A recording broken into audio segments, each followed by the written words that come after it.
Here we have to evaluate the numerical expression over here, and it contains a factorial. We know that how to evaluate a number with factorial, where the factorial comes only once, but here 9 contains factorial 3 times and 6 contains a factorial 2 times.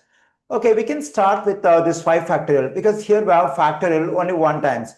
Okay, let me write 5 factorial. Now to evaluate this 5 factorial, we have to write this number 5 over here, then we have to take multiplication. Here I have to write a number which is less than 5, and also the difference between 5 and the number must be 1 because we have factorial only 1 time. Then what number should I take? I have to take a 4. Now I have to take a number over here so that the difference between 4 and this number is 1. Then I have to take 3. Then I have to take 2. I have to take 1. I have to go up to 1, and I should not consider the number at the end less than 1. Once I get the 1, I have to stop the process. Okay, what if 5 has 2 factorials, that is 5 double factorial? How do I have to evaluate this one? Okay, let's start with 5. Now I have to take a number so that the difference between this 5 and this number is 2, because here we have factorial 2 times. And also the number I am taking over here must be less than 5. Then I have to take 3 so that I am getting the difference between 5 and 3 is 2. Now I have to take a number over here less than 3, and also the difference between this number and this number has to be 2 because we have factorial 2 times.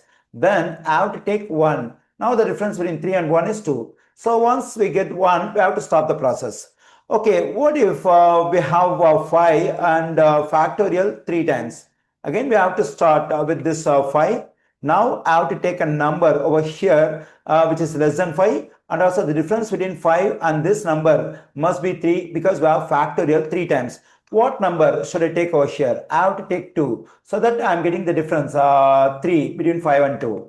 Okay, now I have to take the number -1 so that I am getting the difference between 2 and -1 is 3. But as I said earlier, we should not end up with the number which is less than 1. So we can end up with 2 over here. So this is how we have to calculate when we have a factorial more than once.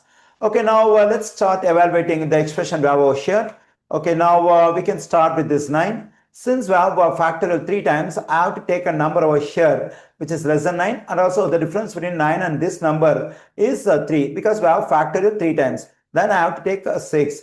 Then I have to take 3 so that the difference between 6 and 3 is 3. Now, what number should I take over here? I have to take 0 so that the difference between 3 and 0 is 3, but we should not end up with a number which is less than 1, so we can stop at 3. Okay, now let's consider 6 double factorial. Okay, let's start with 6. Now, have to take a number over here that is 4, so that the difference between 6 and 4 is 2, because here we have factorial 2 times. Okay, now what number should I take? I have to take 2 so that the difference between 4 and 2 is 2. Now what number should I take? I have to take 0 so that the difference between 2 and 0 is 2, but we cannot take 0, we can stop at 2. And for 5 factorial, already we got the stuff over here. We can take this one as it is, that is 5 times, 4 times, 3 times, 2 times, 1. Okay, now this 6 and 6 can be cancelled. Here this 4 and 4 will cancel out, and here this 2 and 2 will cancel out. Then we have 9 times, 3 times, 5 times, 3 times, 1. Okay, here we can write this 9 as it is. Let's multiply this 3, 3 and 1. 3 times 3 is 9, 9 times 1 is 9. And we can write this 5 as it is. Okay, here 9 times 9 is 81. Then we have 81 times 5. Let me continue over here. We can write this 81 as 80 positive 1 times 5. Okay, 5 times 80 is 400, and 5 times 1 is 5, that is we get positive 5. So finally we get 405. Here I got the value of the given numerical expression, that is 405.